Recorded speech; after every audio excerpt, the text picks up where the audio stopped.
es Julio Carrillo. Estamos en el primer programa de Vociferante TV. Es un programa que ofrece buscar una visión alternativa y distinta a los acontecimientos en México y en el mundo. Y pues bueno, para comenzar el día de hoy voy a presentar a los participantes. Les repito, mi nombre es Julio Carrillo, fungiré aquí como un mediador. Y pues tenemos al licenciado Juan José Salgado Ávila, internacionalista por la UNAM y basado en temas de cooperación internacional. Juan, buenos días. Buenas tardes. Buenas tardes allá en Chile. Juan nos acompaña desde Chile. Así es, buenas tardes, Julio. Buenos días para ti, para todos, para Lani de Lalo. Ok, y bueno, continuamos con Lani Anaya, también internacionalista por la UNAM con una maestría en paz y conflictos. Lani, ¿cómo estás? Hola, ¿qué tal? ¿Cómo estás? Muchas gracias y hola a todos también. Hola. Y bueno, pues terminamos con Eduardo Salgado Ávila, también internacionalista por la UNAM. Lalo, ¿cómo estás? Hola, buenas tardes, buenos días. Bien, todo bien. ¿Qué tal? Ok, bueno, pues muchísimas gracias. Estamos los cuatro aquí reunidos. Esperamos poder dar una visión un poquito detallada y más centrada en la forma de pensar de pues el en este caso latinoamericano común. Y pues bueno, comenzamos, Juan José. ¿A favor de quién está realmente la postura de no intervención que el gobierno mexicano ha tomado? ¿Y cuál debería ser realmente la postura que debería de tomar? Gracias por la palabra, Julio. Yo pienso que la postura del gobierno mexicano debería estar a favor de la resolución del conflicto.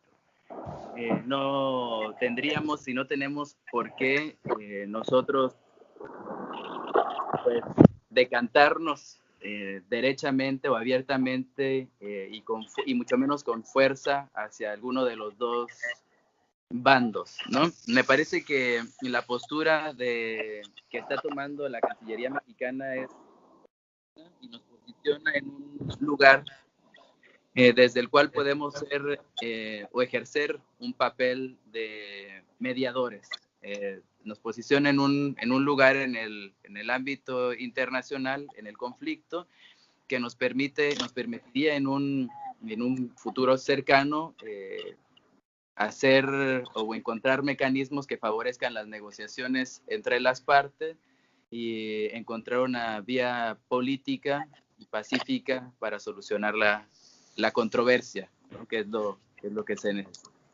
Ya que lo dices, Juan José, políticamente tal vez México está haciendo lo correcto, porque sigue su línea de acción, su ideología que durante años ha mantenido de estos tipos de asuntos internacionales.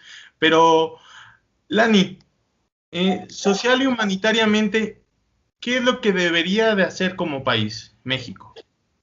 Bueno, yo considero que si bien necesitamos tener una postura mediadora, tenemos que actuar como un líder regional. Hace mucho que no ocupamos esa postura como líder regional y en ese sentido, pues también tenemos que hacer hincapié, por ejemplo, en las cuestiones de derechos humanos, porque si bien debemos respetar la soberanía del gobierno en Venezuela, por un lado, también no podemos hacernos, digamos, con una expresión más coloquial de la vista gorda de todo lo que está sucediendo en la sociedad, de las cuestiones económicas y financieras que están afectando. Entonces, esa postura que podemos utilizar como mediadores también nos puede servir para hacer hincapié en cuestiones de respeto a los derechos humanos, en cuestiones de expresión, podemos también evitar a que haya pues que se genere más democracia, por ejemplo. Entonces debemos también ser cuidadosos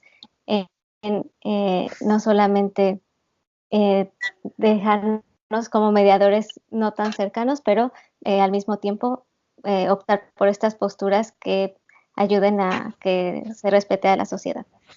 Ok, esta postura yo creo que paso a paso irá cambiando, pero Eduardo, sí. ¿Tú consideras que México cederá a medida que más países en el ámbito internacional reconozcan al gobernador Guaidó? Y no sé, no creo. La verdad es que a mí me parece que, bueno, en términos generales, me parece que es una oportunidad extraordinaria para la política exterior de México, que perdió mucha fuerza durante los últimos 3 gobiernos, con Fox desde el Come si te vas, Calderón con algunas fallas bueno, antes quería decir Calderón porque los derechos humanos, bueno, para tratar de ser un poco más concreto, me parece que es una extraordinaria oportunidad para la política exterior de México, porque tiene justamente estos dos frentes, ¿no? Está Estados Unidos por un lado liderando toda una opinión, y está por otro lado Venezuela y algunos otros países que lo respaldan, ¿no? Como Rusia, China, Turquía, Irán. Entonces está México con una oportunidad tan grande de abrir un diálogo con las potencias, ¿no? Con todas las potencias mundiales. Y esto, si igual iba a sonar un poco ridículo, pero si ustedes me lo permiten, me parece que hasta tiene la oportunidad el gobierno de México de ganar el Premio Nobel de la Paz. Si hace un trabajo muy bueno en la reconciliación de las partes. No creo que México cambie su postura a medida de que haya cambios en la opinión internacional. Me parece que se va a mantener y vamos a ver, ¿no? Me parece vamos a ver qué tal les resulta su posición. Julio, si me permites ahí hacer una pequeña acotación, una breve acotación. Adelante, Juan. Adelante.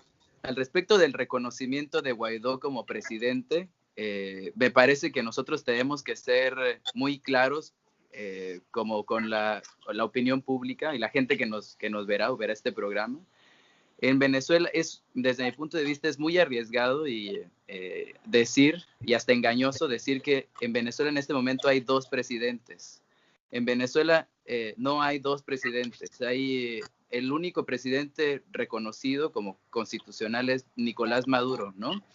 Es que imagínate cuán peligroso es que, por ejemplo, de un momento a otro, nada más así como de facto, o porque a alguien se le antojó en México, por ejemplo, que Porfirio Muñoz Ledo diría que él se proclama como presidente de la República y otros países lo reconocieran, es algo parecido, ¿no? Entonces, yo pienso que es importante que exista una figura a través de la cual reconocer el ansia de la oposición. Me parece que en ese sentido es bueno que haya una figura fuerte que como que ponga en boga la agenda de la oposición, pero no es más que eso, y decir que tiene Venezuela 2 presidentes es engañoso, tanto para la academia como para la opinión pública. Y ahora que lo mencionas, de repente en Venezuela aparece esta figura de Juan Guaidó, pero ¿quién es? ¿Quién es Juan Guaidó y quién es esta Asamblea Nacional de Venezuela de la que es presidente y que al parecer le ha dado el poder para autoproclamarse? ¿Quién es Juan Guaidó? ¿Quién? No. Bueno, ¿Quién puedo es empezar. Juan Guaidó efectivamente es el presidente de la Asamblea Nacional. Es un político de oposición de siempre. De hecho, Leopoldo Gómez es como su mentor político. Y bueno, la Asamblea Nacional es el órgano legislativo de Venezuela. Así que bueno, él es como su presidente, es el que según ellos, según él, el artículo 233 de la Constitución venezolana le da el poder para, en caso de falta del presidente, poderse proclamar como presidente, digamos. ¿Y por qué la Asamblea cree que no hay un presidente? ¿Cuáles son sus alegatos para poder recurrir a este artículo, Eduardo? Pues, bueno, de hecho, iba a comentar un poco también de Juan Guaidó. En realidad, él ahorita se erige como una figura muy importante porque, pues, Leopoldo López está en arresto domiciliario.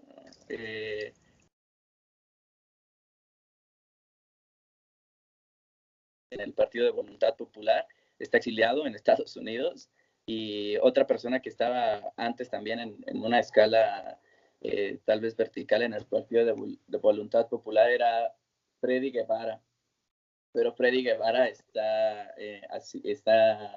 en asilo en la Embajada de Chile en Caracas desde, parece que 2017-2018. Entonces, casi como de rebote llegó Juan Guaidó a ser esta figura tan importante, ¿no? Entonces está en sus manos, tiene también un rol ahora que jugar, muy bueno, ¿no? La oposición en Venezuela ha sufrido mucho y yo espero que también, pues, esté abierto a dialogar. Yo sé que es difícil dialogar ahora en Venezuela, ¿no? Pero pues también ahí puede entrar el papel de México. Entonces, por lo de la Asamblea Nacional es también un tema que hace algunos años se votó por esta asamblea en Venezuela y ganó la oposición. Y para que se llegara a toda esta ola de protestas, pasó que el gobierno de Maduro no reconoció a 4 candidatos de los estados del Amazonas, que los declaró como ilegales, para que no tuvieran la mayoría absoluta en el Congreso en Venezuela. Si me equivoco aquí, por favor, compañeros, me debaten. Y ante esta oposición, entonces la Asamblea Nacional no dejó que se declararan como ilegales estos votos de sus candidatos, y entonces el gobierno de Maduro le canceló la actividad política de la Asamblea Nacional e hizo todo un movimiento para crear una asamblea constituyente nueva que iba a estar regida por el gobierno de Maduro.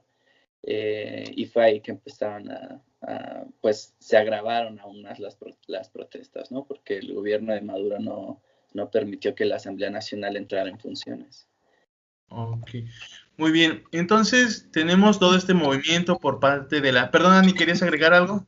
Sí, tal vez que es bueno comentar por qué se gesta este movimiento. Sí, también me pueden corregir. A principios de enero, Maduro que se reconoce como mandatario otra vez para un nuevo periodo, y es cuando hay una cuestión donde la oposición también no está de acuerdo y se cree que no se tuvieron elecciones de una manera efectiva y legal, y es por eso también que surge esta figura de Guaidó, para que tengamos un contexto también de lo que ha pasado en estas últimas semanas. Ok, muchas gracias. Y bueno, muchísimos medios y bueno, yo creo que también la costumbre en la creencia popular, al menos aquí en México, es el decir que todo esto es un plan de los Estados Unidos, de los malvados Estados Unidos. Pero, Ani, ¿realmente está orquestado desde el exterior este interinato tan repentino de Juan Guaidó? O bueno, y de ser así, ¿quiénes son los que están moviendo esto? ¿Los venezolanos que viven en el exterior o realmente viene directo desde un gobierno X, el que sea, pero viene orquestado desde fuera?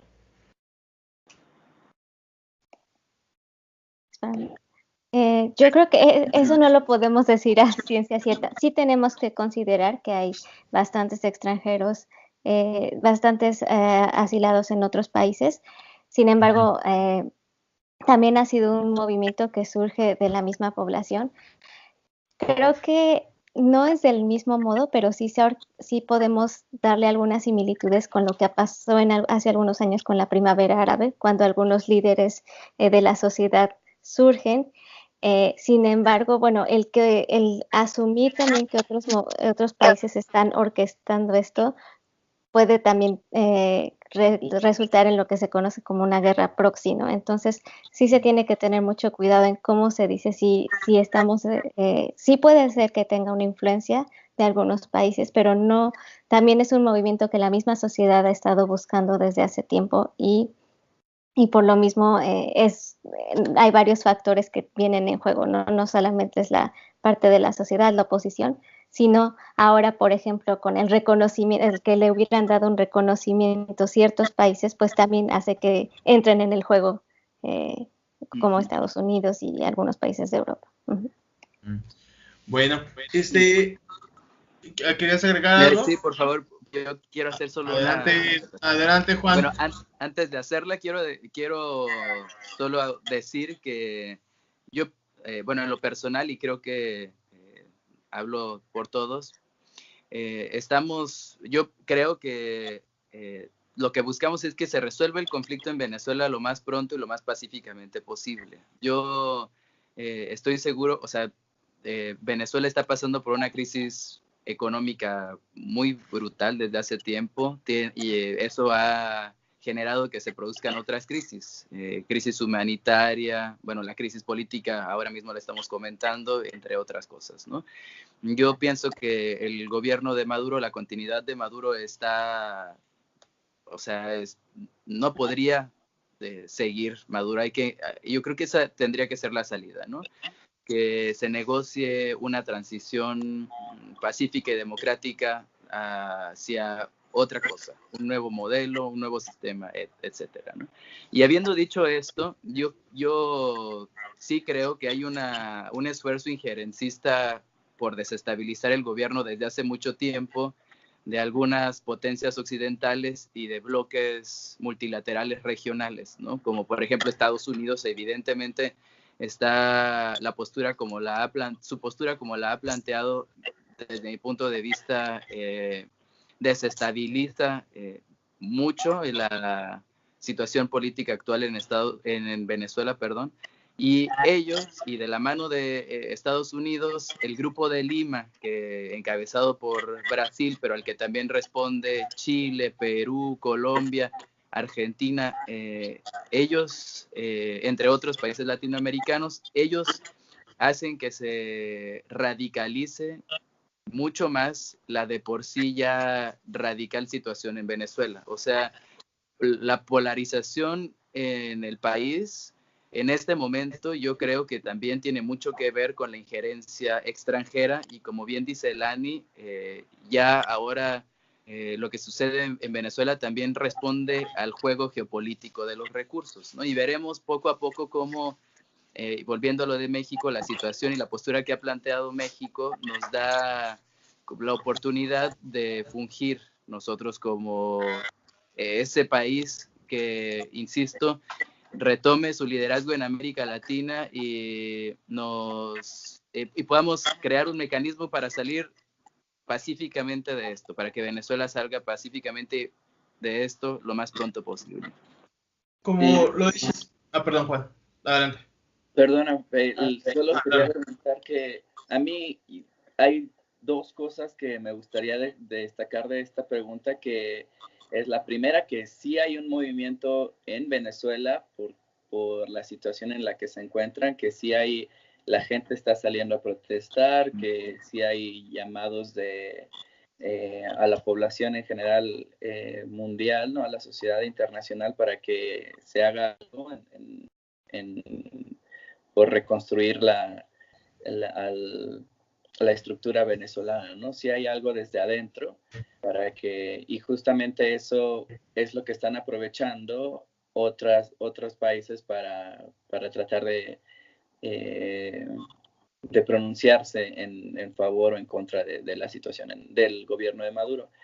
Pero también, pues, a mí lo que me parece, lo que no debemos olvidar es que, pues, en este contexto de globalización en el que nos encontramos, cada vez son menos aislados, cada caso está cada vez menos aislado, ¿no? Entonces, Estados Unidos ahorita se encuentra en una situación muy complicada, el gobierno de Trump está en shutdown, ¿no? Lo tienen en shutdown desde el Parlamento y eso quiere decir que tiene bloqueados algunos ingresos. En general su aceptación no está muy bien, se vienen elecciones pronto, entonces él tiene que buscar alguna forma de reivindicarse también, ¿no? De reivindicarse con su sociedad, y pues sabemos que Estados Unidos muchas veces lo hace a través de guerras, ¿no? Obama lo hizo, de hecho Obama ha sido hasta ahora el presidente que más tiempo ha estado en guerra, ¿no? Sus dos mandatos estuvo en guerra 8 años, ¿no? Y vimos que pues también él entró en la guerra en Libia, casi con el mismo discurso que hizo Mike Pence hace algunos días, ¿no? Sobre Venezuela. Entonces, a mí sí me parece que que Estados Unidos está jugando un rol muy importante, obviamente, y pues lo único que tendría que decir es que para mí, sí hay tanto algo interno, pero que esto interno le está dando herramientas para que a los externos se pronuncien también, ¿no? Ya que lo mencionas, Lalo, obviamente hay un beneficio que está adquiriendo Estados Unidos, tanto interna como externamente, pero ¿a quién beneficia más? ¿O quiénes son realmente los que se benefician de este movimiento? ¿Los venezolanos o algún otro pueblo o alguna otra persona en el exterior? Uy, pues sí, bueno, si ya tuviera que contestar esto, y basado como en los casos tan que comentaba Lani de la primavera árabe, si yo fuera parte de la oposición venezolana, haría un llamado muy fuerte para que no hubiera injerencia estadounidense o de ninguna potencia en los movimientos, ¿no? Porque esto puede derivar en algo terrible, ¿no? En guerra civil o en algo que afecte mucho más a la sociedad.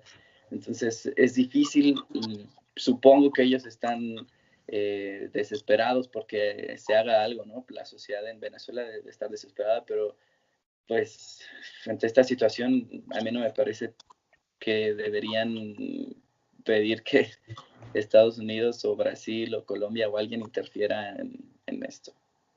Oh. Adelante, Lani. Sí. Sí.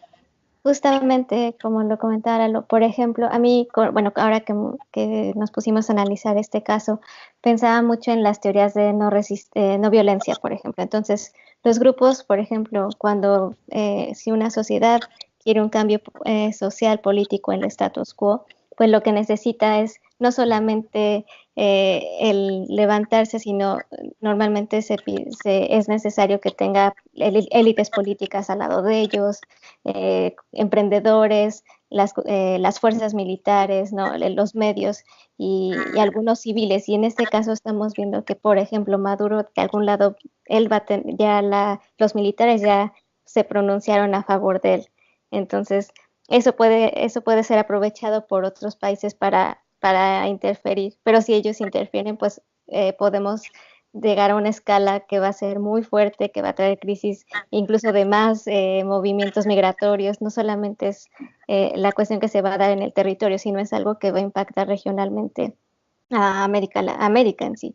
Y por otro lado, creo que también, si bien Donald Trump está en una situación complicada, creo que a la vez lo invita a salir un poco de su zona de confort, porque estaba muy centrado en su política interna. Entonces, el que haya un conflicto dentro de su mismo continente, pues va a obligar también a que Trump cambie un poco sus posturas. Ok, bueno, pues lamentablemente se nos ha acabado el tiempo, se fue rapidísimo. No sé, ¿hay algo que queramos agregar? Yo sí, algo rapidísimo, menos de un minuto voy a decir, solo para Por cerrar. favor, Juan. Yo pienso también que nosotros en este esfuerzo que estamos haciendo por compartir este análisis, este espacio, estamos haciendo un esfuerzo por clarificar algunas de las cosas que están pasando y que los medios casi siempre presentan poco o presentan con alguna tendencia, ¿no? Yo, en ese sentido, quiero decir que al respecto de Venezuela, que la prensa ha hecho una labor importante por hacer muy popular este movimiento en la prensa internacional, muchas veces para contrarrestar la fuerza que ha ganado la izquierda, digamos, en algunos países. Por ejemplo, en México, yo pienso que el asunto de Venezuela en México se ha hecho psicótico, lo hicieron psicótico en algún momento para afectar la campaña de López Obrador. Entonces, que se gesten espacios como estos, y les agradezco pues la invitación y que estemos todos aquí, ayuden también a que ese cerco no sea tan duro de romper. Bueno, pues muchísimas gracias, Juan José, muchísimas gracias, Eduardo, y muchísimas gracias, Ani. Pues bueno, les agradecemos también a todas las personas que nos ven, esperamos tener sus comentarios, sus opiniones, y pues bueno, también las propuestas para que podamos seguir manejando otros temas. Pues bueno, sin nada más, les agradecemos y nos despedimos. Hasta luego. Hasta luego. Hasta luego. Gracias.